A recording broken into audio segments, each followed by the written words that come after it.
भगवान श्री कृष्ण ने 16वें अध्याय में एक वचन दिया था कि अर्जुन ध्यान रखना, तू भक्ति करेगा लेकिन दैवी गुणों से युक्त। दैवी गुण क्या है?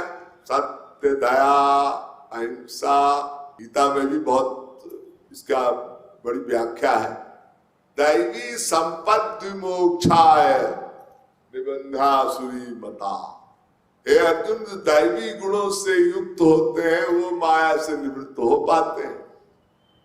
अन्यथा कितना भी भजन करो, कीर्तन करो, शुद्ध भाव से। हमारे गुरुदेव तो बहुत प्रवचन देते थे, कपुआचरण से रहित हो, अमृत भाव, जिम्न भाव, माया भाव से रहित हो मन, प्रपंच से रहित हो, कुसंग से रहित हो, नामापराध से रहित हो, तब भगवान में मन लगता है, सही सही उपासना होती है।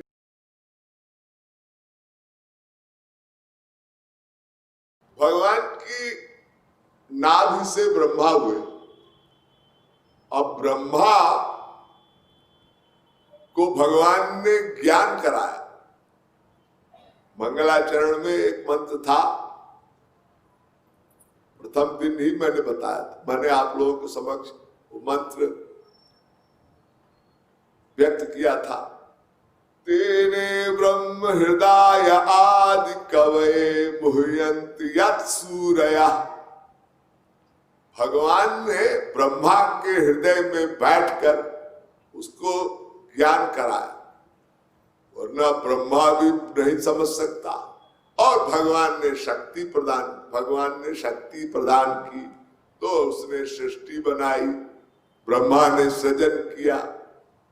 सृजन का मतलब वो सब था, लेकिन उन शक्तियों को फिर से प्रकट किया। तो पूर्व में ब्रह्मा ने 10 महापुरुषों का प्राकट्य कराया। सृष्टि जब हो गई तैयार, भगवान के कृपा से सब प्रकट हो गई। उन महापुरुषों में आप लोगों ने नाम सुना है, नारद जी, मरीचि महाराज, अत्रि, पुलत से कृत, अंगिरा, दक्ष महाराज, कर्दम, भृगु। इस प्रकार 10 महाशक्तियां, भगवान के बड़े बड़े स्वांश, इनको प्रकट किया। वाणी से सरस्वती का प्राकट्य हुआ, ललाट से भगवान शंकर का प्राकट्य। सब भगवान ही है, स्वरूप शक्ति के गवर्नर। अब इन लोगों की लीलाएं हैं भागवत के कथा में। सबका अलग अलग जो अपना अपना रोल है, अपना अपना, वो सब उनके जीवन चरित्र के जो लीला की घटना घटी सी है, इसका सुखदेव जी ने परीक्षित को श्रवण कराया।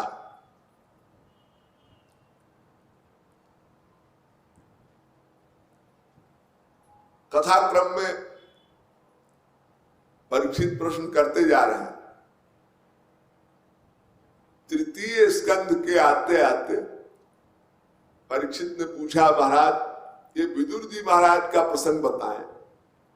मैंने महाभारत का संक्षेप बताया था आपको प्रथम दिवस ही कि किस प्रकार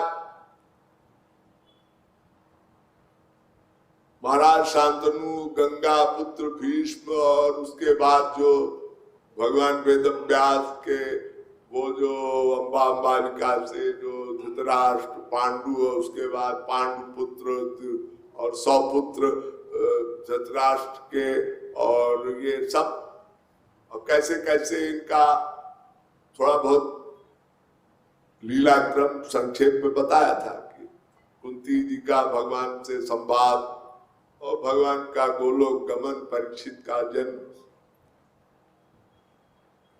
तो आज महाभारत प्रसंग में तृतीय स्कंध में विदुर जी का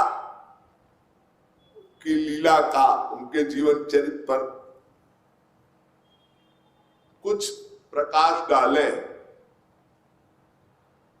ये परीक्षित जी ने सुखदेव जी से निवेदन किया कि आप थोड़ा सा इस पर हमको, इस पर उनके जीवन चरित्र के बारे में कुछ बताएं। विदुर जी महाराज, जैसा कि मैंने बताया, महाभारत के प्रसंग में अंबा बालिका से जो धृतराष्ट्र और पांडु का जन्म हुआ था, भगवान वेदव्यास की कृपा से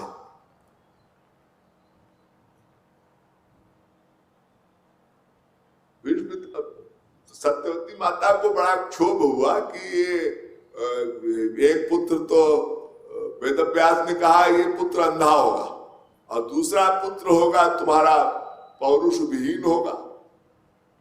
तो दासी को लाया गया कि प्रभु इस पर कृपा कर दे तो वंश चले कैसे। और फिर पितामह ने सत्यवती को वचन दिया था कि आपके वंश से ही ये हस्तिनापुर का साम्राज्य वंशानुक्रम से चलेगा। और भीष्म प्रतिज्ञा थी कि हम आखंड बाल ब्रह्मचारी आजीवन सन्यासी रहेंगे। तो दासी को बुलाया गया था, तो वेदव्यास ने दासी पर कृपा की, प्रेम दान किया। देखिए महापुरुष लोग प्रेम दान करते हैं, ये बड़ी सूक्ष्म बात मैं आपको बता रहा हूं।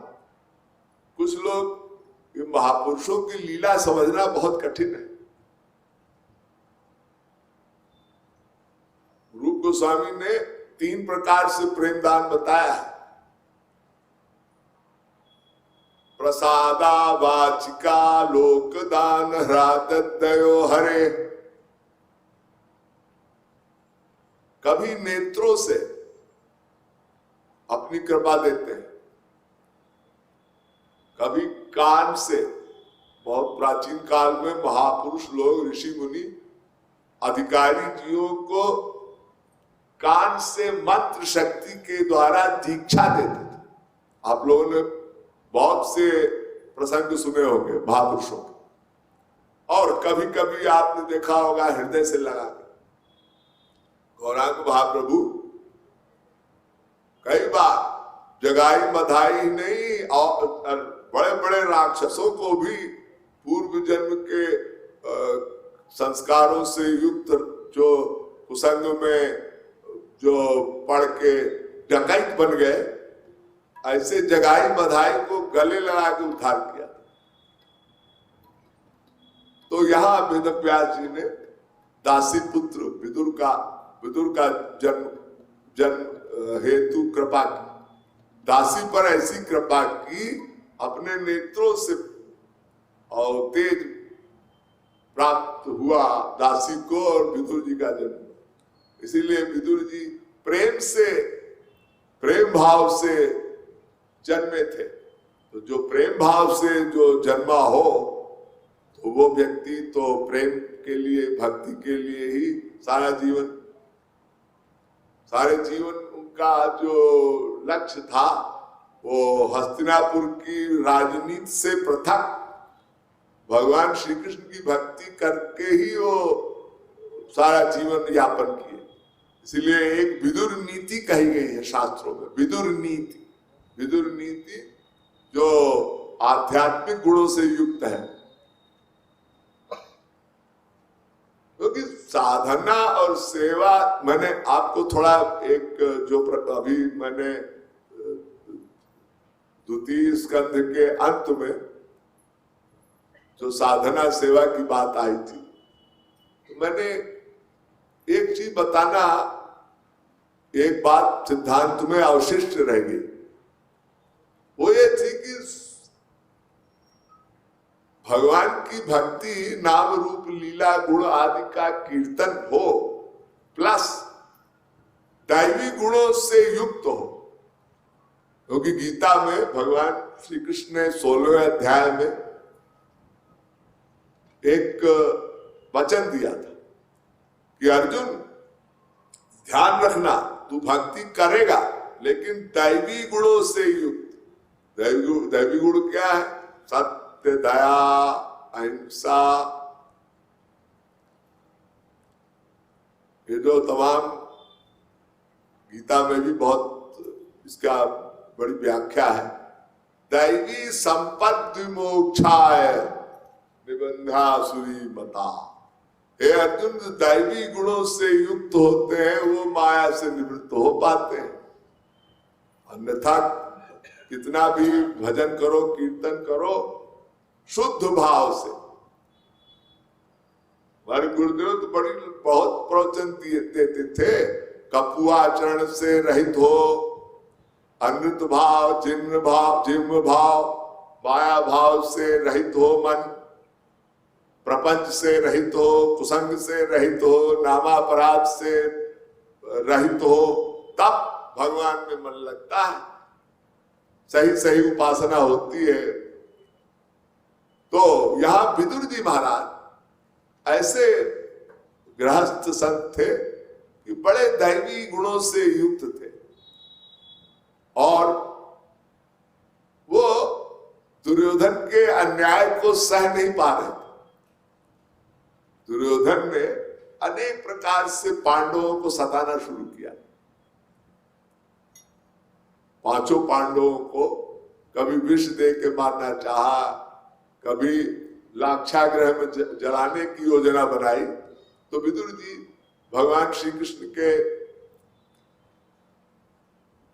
आगमन की तैयारी में,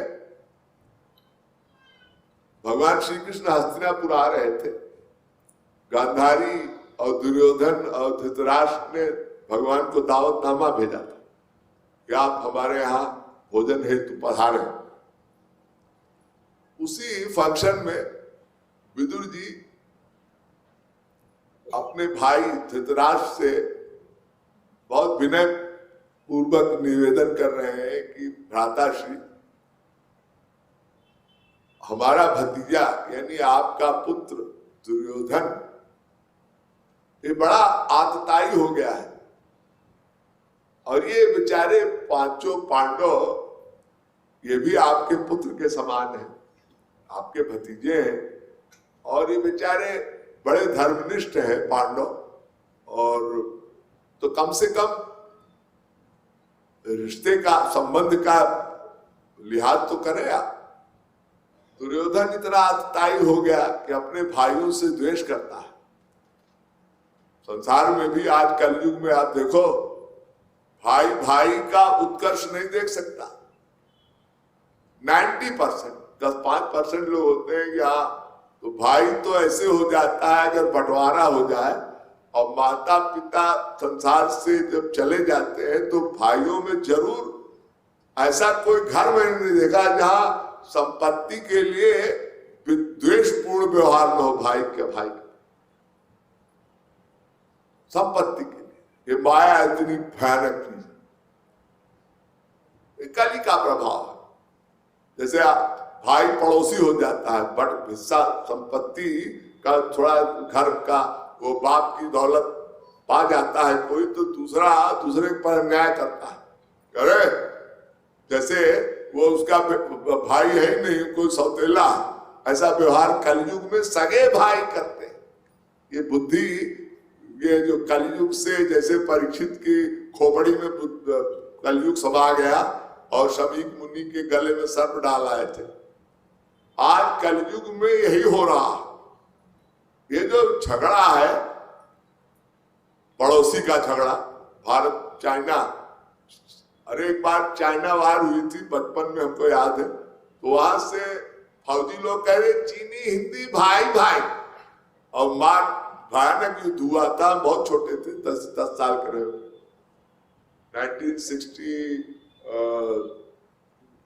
1962 की बात, 7-8 वर्ष। तो ये कलयुग का प्रभाव। तो विदुर जी कह रहे भैया अपने दुर्योधन को समझाओ, वो बहुत अनर्थ कर रहा है। दुर्योधन सुन रहा था। दुर्योधन ने कहा, अच्छा चाचा जान, तुम्हारा दिमाग बहुत खराब हो गया है, तुम हमारे ट्रस्ट में महामंत्री हो अरे हस्तिनापुर संस्थान, वो हस्तिनापुर एक राज्य में महामंत्री थे विदुर जी महाराज। आप लोगों ने सुना होगा, महाभारत कथा में थोड़ा बहुत नॉलेज हो आप लोगों को। तो विदुर जी चाचा थे, काका थे। दुर्योधन अपमान करता है, काका श्री अंकल बहुत दिमाग खराब हो गया है, अगर तुमको यही करना है, पांडवों को पक्ष लेना है तो गेट आउट। विदुर जी महाराज ने कहा भाई साहब, आपका बेटा इतना अत्याई हो गया, उसका आतंक मुझे असह्य हो रहा है। और मुकुट, अपना जो शीश मुकुट वही रख दिया और अपना सब कुछ छोड़ के चले गए कादली वन। हस्तिनापुर का त्याग कर दिया, कादली वन में जाके भगवान का भजन करते थे। तो यहां श्री कृष्ण आगमन हुआ, दुर्योधन ने निमंत्रण दिया था। श्री कृष्ण आए, देखा, समझ गए ये कलह परिवार में हो रही है, ये हस्तिनापुर ऐसी माया है, जमीन जायदाद संपत्ति, ये उसके लिए कलह शुरू हो गई परिवार में। भगवान श्री कृष्ण ने कहा ठीक है ठीक है। दुर्योधन को समझाया कि दुर्योधन तू मान जा, अरे 5 पांडवों को 5 गांव दे दे। दुर्योधन ने कहा अरे कन्हैया सुई की नोक नहीं दूंगा। तो भगवान ने कहा अच्छा सुई की नोक नहीं देगा तो सुई की नोक तुझे भी नहीं मिलेगी, तो पहले ही चला जाएगा। भगवान ने संकल्प किया। वो एक बहुत सुंदर, एक संत ने बहुत सुंदर बात कही, नारायण संसार में भूपति भये अनेक, मैं मेरी करते रहे लैन गए तृणेक। बड़े बड़े राजे महाराजे हमारे बाप की दौलत है, लड़ मर के बहुत जमीन जायदाद संपत्ति बना ली, लेकिन लैन गए तृणेक। जब यमराज के यहां से बुलावा आया, ओ 1 सेकंड भगवान ने कहा नहीं चलो,